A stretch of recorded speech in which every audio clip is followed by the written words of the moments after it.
അതിന്റെ ഒടുക്കത്തിൽ എന്താ പറയാ, ചിരിപ്പിക്കാൻ വേണ്ടി ഞാൻ വിചാരിക്കും ഇതെന്തിനാണ് എന്നോട് ചോദിക്കുന്നത്.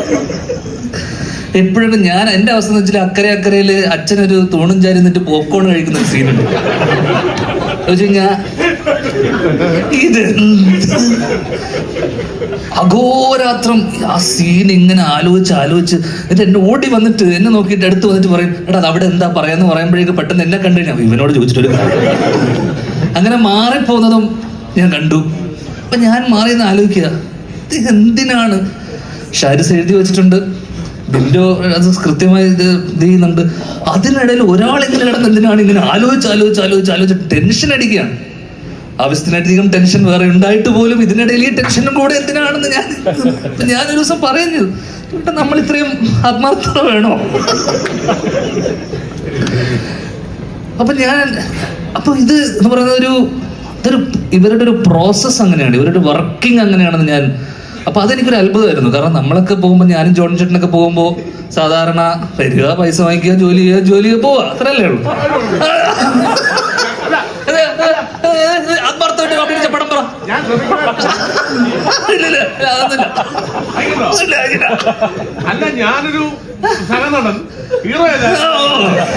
ഇല്ല, സഹനടൻ എന്ന് പറയുന്നത് എന്റെ അച്ഛന്റെ വേഷം സിദ്ദിഖ, ദിലീപ്. പിന്നെ ഞാൻ മാറിയെന്ന് കാണുന്ന വെച്ചാൽ സിദ്ദിഖും ദിലീപേട്ടനും കൂടെ ചർച്ചയാണ്.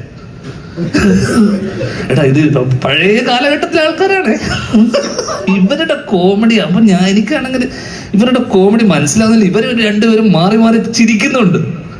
അപ്പൊ ഷാരിസ് വന്നിട്ട് പറയും, ഇതിലൂടെ അത് വേണ്ട കേട്ടോ. ഇവർ രണ്ടുപേരും ചിരിച്ചു മറന്നതിന് ശേഷം ഷാരിസ് വന്നിട്ട് അത് വേണ്ട കേട്ടോ. അപ്പം ദിലീപേട്ടനും സിദ്ദിഖും ഈ തെണ്ടിക്കുന്ന ഈ കാലത്ത് ഇവരെന്താണ് ഈ കോമഡി മനസ്സിലാവാത്ത? കാലം മാറി, പഴയ സാധനം ഇപ്പൊ വേണ്ട. സീരിയസ് ആയിട്ട് എടുക്കില്ല.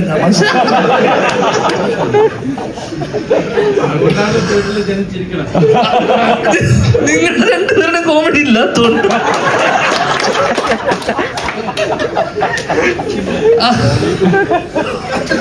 അപ്പൊ കൃത്യമായി ഞാൻ കാണുന്ന വെച്ചാൽ ഇവർ രണ്ടുപേരും സീൻ. അപ്പൊ എന്നോട് ചോദിക്കുന്നത് നിർത്തി. 2 ദിവസം കഴിഞ്ഞപ്പോ ഇവൻ എന്തിനാ വന്നെന്ന് പുള്ളിക്ക് മനസ്സിലായി. ദിലീപേട്ടൻ എന്നോട് വന്നിട്ട് എടാന്ന് വരുമ്പോഴേക്കും മാറിപ്പോവും. പക്ഷെ പിന്നെ സിദ്ദിഖായിട്ട് ഇവർ ഒരു റാപ്പ് ഉള്ളതുകൊണ്ട് ഭയങ്കര ചർച്ചകൾ നടക്കുന്നു. ഷാരിസ് വരുന്നു, അത് വേണ്ടെന്ന് പറയുന്നു, അവര് മാറി നിൽക്കുന്നു. അപ്പൊ അഘോരാത്രം അല്ലെങ്കിൽ ഇവരുടെ ഈ ചർച്ചകൾക്കിടയിലും ഇവർ രണ്ടുപേരും അഘോരാത്രം ഇവരുടെ പ്ലാനുകളെ പൊളിക്കാൻ വേണ്ടി ഇവരുടെ ഒരു അജണ്ട ഞാൻ കണ്ടു അവിടെ.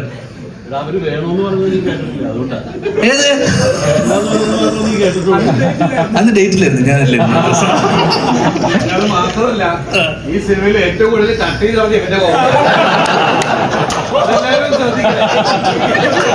അങ്ങനെ ഇല്ലല്ലോ, അങ്ങനെയല്ലോ സിദ്ദിഖ് നേരത്തെ പറഞ്ഞത്. സിദ്ദിഖ് പറഞ്ഞത് നിങ്ങളുടെ കുറച്ച് കോമഡി കട്ടായി പോയിട്ടുണ്ടെന്നല്ലേ. ആ കുറെ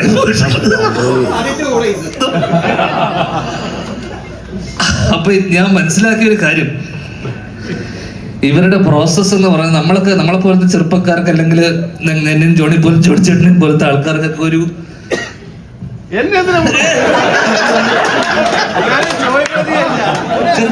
ചെറുപ്പക്കാർ ഞാനിങ്ങനെ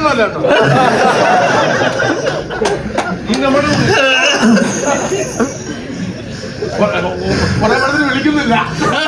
ഈടായിട്ട് നമ്മള് ഹിറ്റ് കോമ്പോ അല്ലേ,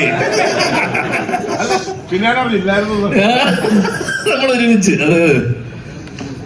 അപ്പൊ ഈ പ്രോസസ്സ് നമ്മളെ സംബന്ധിച്ചിടത്തോളം ഇത് കണ്ട് പഠിക്കേണ്ട ഒരു സാധനമായിട്ട് എനിക്ക് തോന്നി. കാരണം ഇതിനെക്കുറിച്ച് ഇങ്ങനെ ആലോചിച്ചാൽ ഇത്ര ഈ പുതിയ ജനറേഷനിൽ എത്ര പേര് അത്ര എഴുതി വെച്ചത് അത് പറഞ്ഞിട്ട് പോവുക, അതിനപ്പുറം അതിനെക്കുറിച്ച് ആലോചിച്ച് അടുത്ത് എന്ത് പറയും, അല്ലെങ്കിൽ ഈ സീനിൽ എന്തെങ്കിലും ഒരു പഞ്ചില് അവസാനിപ്പിക്കണം, ഒരു ചിരി വേണം എന്ന് നിരന്തരമായി ഇതിനെക്കുറിച്ച് ആലോചിച്ച് വർക്ക് ചെയ്യുന്നത് കമന്റബിൾ എന്നതിനപ്പുറം എനിക്കൊക്കെ അത്ഭുതമായിരുന്നു ആ പ്രോസസ് ഇവർക്കിടയിൽ.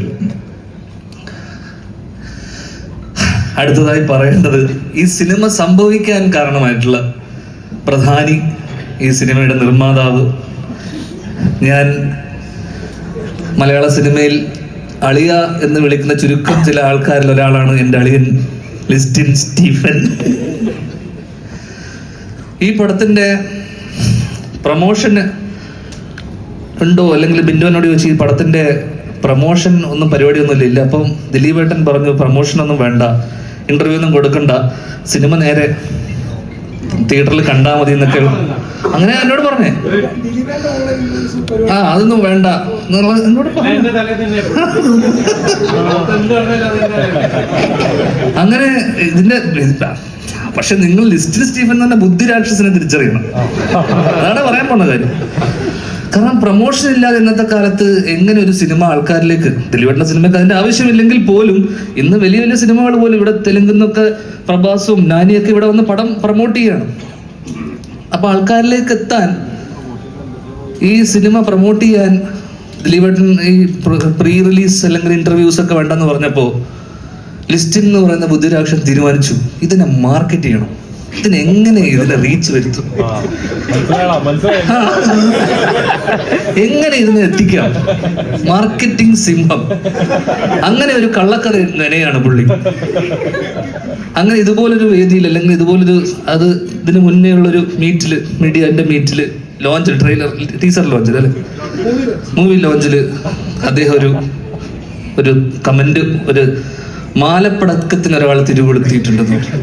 സ്വാഭാവികമായിട്ടും ലിസ്റ്റിൻ സ്റ്റീഫന്റെ ഹൈദർ അലി അല്ലെ, അച്ഛന്റെ സ്ഥാനത്ത് കാണുന്ന ഹൈദർ അലി എന്നെ വിളിച്ചു ചോദിക്കുന്നു. കാരണം എടാ നിന്നെ ഉദ്ദേശിച്ചാണ്. കാരണം മാലപ്പടക്കം തിരികൊളുത്തി, സ്വാഭാവികമായിട്ട് പടക്കം മാല. ശരി, അങ്ങനെ ഞാൻ ഭയന്നു, ഞാൻ പേടിച്ചു. ഹൈദരലി വിളിക്കും, എന്നെ എത്ര തവണ വിളിച്ചു രാത്രി? 4 ഞാൻ തുരുതുരാ വിളി. ഞാൻ പറഞ്ഞു എന്റെ ഹൈദർക്ക അതൊരിക്കലും അങ്ങനെ അവൻ പഴയില്ല. അല്ലല്ലല്ല ഇത് അങ്ങനെയല്ല, ഞാൻ തുടങ്ങി കഴിഞ്ഞു എന്ന് പറഞ്ഞു അവിടെ ലാപ്ടോപ്പ് വെച്ചിരിക്കുക സാധനം. അത് തോണാവാത്ത ലാപ്ടോപ്പ്, അതിന്റെ ഡിസ്പ്ലേ ലൈറ്റൊന്നും ഇല്ല, വർക്കാവാത്തൊരു ലാപ്ടോപ്പ് വെച്ചിട്ട് പേന വെച്ചിരിക്കുക. ഞാനിത് സ്റ്റോർ ചെയ്ത് തുടങ്ങി, ഞാൻ രാത്രി ഇതാന്ന് പറയുന്നത് ഞാൻ എന്റെ പേരും വെച്ചിട്ട്. അങ്ങനെ പിറ്റേ ദിവസം ഈ സംഭവം, അല്ലെങ്കിൽ ഞാൻ അളിയനെ രാവിലെ തന്നെ വിളിച്ചു, അളി എന്താ ഈ സംഭവം എന്നൊക്കെ പറഞ്ഞപ്പോഴേക്കും അതൊക്കെ ഞങ്ങൾ സംസാരിച്ചു കഴിഞ്ഞു. അപ്പൊ എനിക്ക് പറയാനുള്ളത് ആ പ്രമുഖ നടൻ വേറെ ആരും അല്ലാതെ ഞാനാണ്.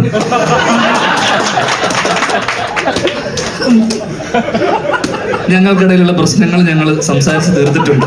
ഓക്കെ, ഇനി പ്രശ്നമില്ല കേട്ടോ, കഴിഞ്ഞല്ലോ. വേറെ ആരുമില്ല, അത് അദ്ദേഹത്തിന്റെ മാർക്കറ്റിംഗ് സ്ട്രാറ്റജിയുടെ ഭാഗം. കാരണം ഈ പടം എങ്ങനെയെങ്കിലും ആൾക്കാരിലേക്ക് എത്തിക്കുക എന്നുള്ളത് ഒരു പ്രൊഡ്യൂസറിന്റെ വലിയ കടമയാണല്ലോ. അദ്ദേഹം ആ കടമ നിർവഹിച്ചു. അയാൾ കൃത്യമായി എന്തിന് BBC അടക്കം, BBC അടക്കം എന്ത് ചെയ്തു, ലിസ്റ്റിൻ സ്റ്റീഫന്റെ മാജിക് ഫ്രെയിംസ് എന്നൊക്കെ പറഞ്ഞു വലിയ രീതിയിൽ എവിടെയോ എത്തി അതിന്റെ ഒരു. അപ്പോൾ നിങ്ങൾ ഒരുപാട് ഉയരത്തിലാണെന്നും നിങ്ങൾ പറയുന്ന ഓരോ വാക്കും ഹൈദർ അലി ഉൾപ്പെടെ പലരും ശ്രദ്ധിക്കുന്നുണ്ടെന്ന് നിങ്ങൾ ശ്രദ്ധിച്ചു. അപ്പൊ പറഞ്ഞു വന്നത് ഈ സിനിമ, ബിൻഡോ ഹാരിസ് പറഞ്ഞൊരു സാധനം ഞാൻ ഇന്റർവ്യൂവിൽ ഇതിനകത്ത് കേട്ട കാര്യം എന്ന് വെച്ചാൽ, ലിസ്റ്റിനില്ലെങ്കിൽ ഈ സിനിമയില്ല. കാരണം മാജിക് ഫ്രെയിംസ്, എനിക്കൊരു 10-12 വർഷത്തെ പരിചയമാണ് അളിയനുമായിട്ട്. 2010 ട്രാഫിക് എന്ന് പറഞ്ഞ ഏറ്റവും പ്രായം കുറഞ്ഞ പ്രൊഡ്യൂസർ എന്ന് പറഞ്ഞിട്ടാണ് നമ്മൾ ആദ്യമായിട്ട് ലിസ്റ്റിനെ അറിയുന്നതും. അപ്പൊ അച്ഛൻ്റെ സിനിമയാണ് ട്രാഫിക്.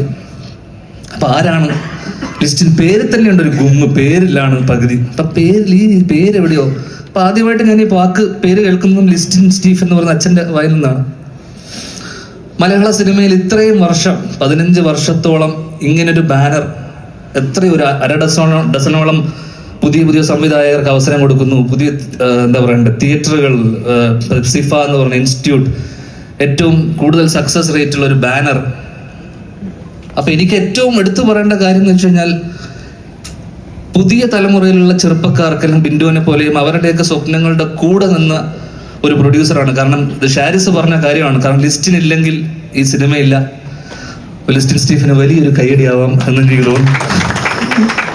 പറയണ്ടൊക്കെ പറഞ്ഞല്ല, ഒക്കെ അടിച്ചിട്ടുണ്ട്.